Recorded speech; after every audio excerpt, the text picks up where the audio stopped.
Hey guys, how's it going? It's like 10 o'clock at night. I'm laying in here in bed. I'm just listening to music. Normally I'll watch a show or something, but decided I wanted to listen to some music tonight. And I've got this interaction that happened today that it's got me frustrated, and I want to talk about it. I should, little backstory, like they're actively working on turning down both the air pressure coming into this thing as well as the actual concentration of oxygen coming in. When I first got here, my oxygen concentration out of the machine was like pure oxygen, 103% on this fractional oxygen thing over here. And I was at like 40 liters of oxygen per minute being pumped into my nose, which sounds awful. It's actually not that bad in this, way better than the other cannula that I used to use. Right now, we're less than 30 liters of oxygen per minute, which is great. They've got me down to 70% oxygen on this thing. So we're coming down. We're making great strides on how everything is progressing. The first few days were rough. I had a lot going on in my lungs. They've had me on a lot of antibiotics and a lot of steroids and all those kinds of things to help kick what was going on between the pulmonary embolisms and the COVID and all of this. It was rough to breathe for a couple of days, so they had me really jacked up on all these numbers. Last couple of days, they've been bringing these numbers down, and I've been responding really, really well. So this morning, Dr. Singh comes in, a nice Indian guy. We have a good conversation. Everything is, all the numbers we're talking, everything is good. Everybody's happy. We're all stoked about my progress, and everything is, we're happy, right? And he's like, well, I'm going to bring up a pulmonologist later. I'm going to send a pulmonologist up here to talk to you about, kind of what's going on, what his thoughts are, those sorts of things. If you're not familiar, a pulmonologist deals with your lungs, that sort of thing. That's their specialty. So I'm like, cool, whatever. I've met some great pulmonologists. Let's do that. Let's see what he has to say. So this afternoon, a few hours later, this guy walks in, and he looks like. Did you ever watch the movie The Mummy from 1999? The big scary Imitate, bald guy, like he was the bad guy, but big buff guy, real bold, real intimidating.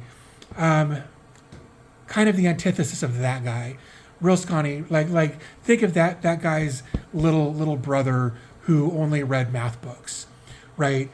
I don't mean to be discriminatory, but he was just this little meek little guy, but kind of looked like the dude who played Imitate in The Mummy in 1999, against Brendan Fraser and that whole cast, right? So this little guy, but he had the same fucking attitude as the bad guy in The Mummy, just like I know everything and I run this bitch. And so he comes in, and the first thing he says, hey, I'm the lung doctor. I want to talk to you about your lungs. Not, hey, I'm Dr. So-and-so. Or, hey, I'm the pulmonologist that was sent up here to discuss what your options might be for these different situations. I'm the lung doctor, was how he introduced himself. I eventually had to wait until later to find out who the fuck this guy is, right? So, whatever. But he's got this attitude like he knows my case better than any doctor who's ever existed before he even walks in the room. And that is not a good look, right? I've been dealing with this for 8 years. I don't think this guy knows my name. He looked over 24 hours of reporting on my account and thought that he knew what the fuck was going on. So we have this conversation with him, and he's talking about, well, if you didn't have all this other stuff going on, we'd be doing bronchoscopies and we'd be looking in your lungs and we'd be doing all this kind of stuff. And I'm like, well, that's not on the table. I won't authorize that. Like, we're not doing a bronchoscopy. I've been making forward strides significantly over the last 2 to 3 days, and I think that's out of line. Well, yeah, no, I think that too. But if you weren't you, that's what we'd be doing. No, the fuck we wouldn't, dude. Shut up. And he's like, well, I think, based on the numbers that I've seen and what's going on, you've got a really high, like requirement for oxygen and that sort of thing. And I'm like, you're right, I do. But if you'd actually paid attention, you'd see how much those numbers have come down in the last 2 days, and you'd shut the fuck up anyway. And he's like, I think we're going to have to go back and get you back on some stringent antibiotics and some more steroids and all of this stuff. And I was like, no, I don't really like that answer either, and I started running him through my history over the course of the last year, or not the last year, but the last month and a half or so, as far as what I've been through, how I got here the first time, how I got here the second time, why I'm here a third time, all of the stuff that I've been through on all of this. Well, yeah, I already know all of that. I don't know why we're talking about this. I already know all of that. Well, no, you don't, or you wouldn't have said any of the stupid shit you just said. But again, you think you're the smartest guy in the room here, and I guess because you've got an MD, congratulations. I've lived this shit for 8 years. You don't know what the fuck you're talking about. And I was like, here's the thing. I've been on a lot of antibiotics, and a lot of steroids to get me to the point where I am, to make the progress that I have made. And that kind of stuff, going back to that kind of stuff when it's unnecessary, is super dangerous for my kidneys, because I've also got kidney disease. Well, I already know all of that. I don't know why we're having this conversation. Because you brought it up. That's why we're talking about it. So I'm like, look, dude, based on the marker numbers that I have seen with the tests that have been done, I don't think that's the right call. I'm late on one of my treatments for the Rituxan that shuts off my immune system, that maybe could have prevented this, but the reality is, based on the numbers I've seen from all of my test results, I don't think this is a GPA flare-up. That's the granulomatosis with polyangiitis. I don't think that's the issue. He said, well, what markers have you seen? And I was like, I've looked at every test result that I've had over the course of the last month, and nothing in any of those markers tells me that there's an issue. Well, I'm going to get some more blood work. Great, let's do that. And if at that point you decide, or we decide that any of my markers are off, then we can take a look at getting this Rituxan treatment, and we can address it there. But I will not let you give me more antibiotics and steroids until we actually have a logical reason to do it. Because I'm not going to risk my kidneys because you think you're the fucking smartest guy in the room. It's not going to happen.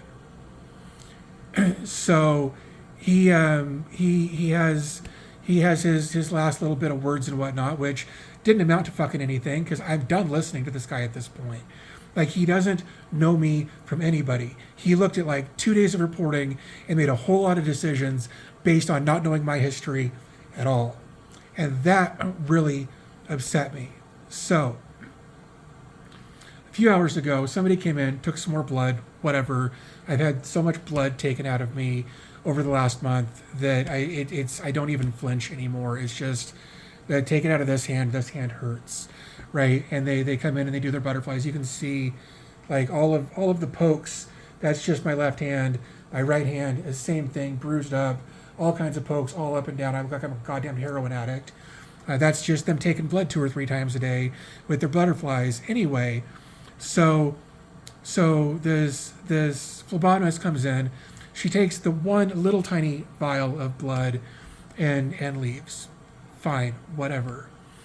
And then comes back, and then like, I don't know, 2.5 hours ago, I get an email saying my test results are in, and all my numbers look fucking fine, except that he only pulled like 2 tests that might have any indication as to whether any of this had to do with a GPA flare-up. All of his other tests said fucking nothing. And the reason for that is because he's not a rheumatologist. He doesn't know what ANCA marker tests to look for. He doesn't know what tests need to be pulled in order to find out if I'm having a GPA flare-up or not. He was looking at tests that he thought he might think might have some sort of relevance to what he might conclude might be a GPA flare-up from looking at pulmonology-related things, not rheumatological things. And it was only then that I was able to look at who pulled or who ordered the test to figure out who this guy is. He didn't introduce himself properly. He walked in acting like he knew more about me than I did, and I needed to vent for a minute, because when you get a doctor who thinks that he's the shit, and that he knows more about a patient that he's never met than the patient themselves, that looks bad. That looks real fucking bad on the doctor. It looks bad on his pulmonary practice, the pulmonary practice where he works, because he just contracts in. He's actually part of a pulmonary practice in the area, but he just comes in here and just does random shit every once in a while for the hospital. So it makes him look bad. It makes his pulmonology practice look bad. It makes the hospital look bad for bringing in a dickhead like him. And it makes me pissed off to think that he can come in here and dictate to me what's going to happen and why it's going to happen and what he thinks is going to happen, because he's got an MD that is in absolutely no way related to my condition. And I'm just so frustrated, and I needed to get it off my chest so that maybe I could collect my thoughts and put on some more music and try to get some rest. But I'm just, thank you for listening to me rant for the last 11 minutes. But that was that I needed to get that off my chest, and hopefully that will help me calm down and feel better about possibly getting some sleep. So I hope you guys have a great night, or if you're seeing this in the morning, hope your day goes really well. And I will talk to you here very, very soon.